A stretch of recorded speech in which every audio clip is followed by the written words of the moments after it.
This is the heartbreaking story of Arthur Theodore Clarkson, who was one of thousands of orphaned and destitute children sent to Canada between 1869 and 1930. Arthur was born on December 23, 1897, in Bloemfontein, South Africa. His father, also named Arthur, was an engineer who helped design the first railway system in South Africa. He came from an upper middle class English family that included lawyers, ministers, and military officers. When he married Annie Maud Baker, daughter of a Norwich postal worker, Arthur was disowned by his family.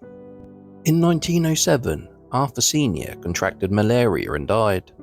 His wife Annie was left alone in a strange country.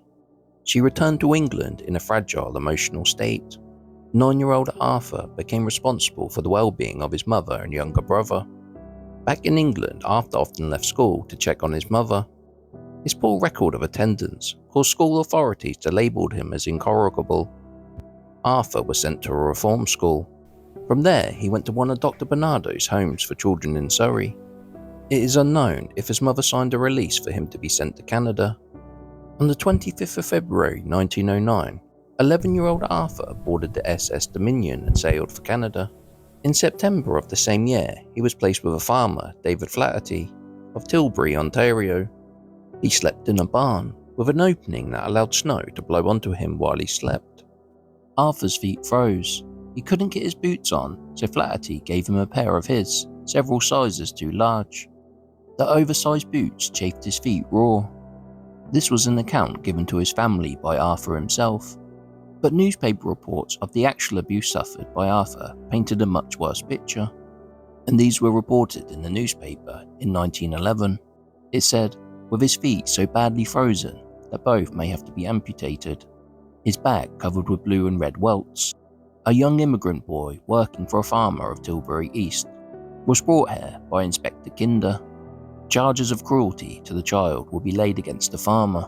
When Inspector Kinder visited the farm, he found the boy out in the cold doing a man's work on a cross-cut saw. He was working with his feet frozen in size 10 shoes, and with every step he made, the big boot rubbed the raw flesh off his foot. Arthur's feet were badly deformed, but doctors managed to save them. Later in the same year, he had recovered and went to work for another farmer in the area. This man sent good reports to Barnardo's about Arthur. His employment gave him the chance to realise one of his goals: to save enough money to bring his mother and younger brother to Canada to join him. In 1914, Arthur learned that his mother died from an overdose. Arthur remained at the farm until 1916, when he enlisted in the Canadian Army Signal Corps.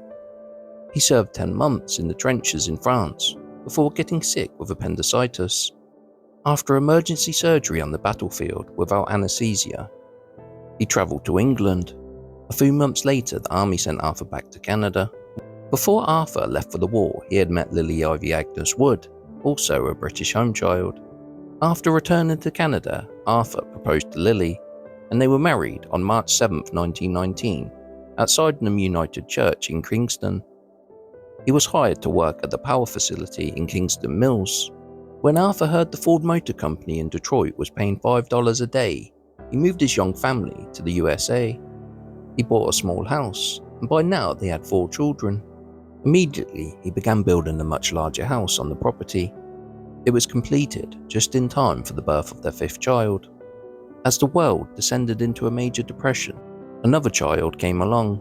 Arthur found himself without a job, mortgage payments, and 6 children to feed. He sometimes juggled 3 or 4 jobs.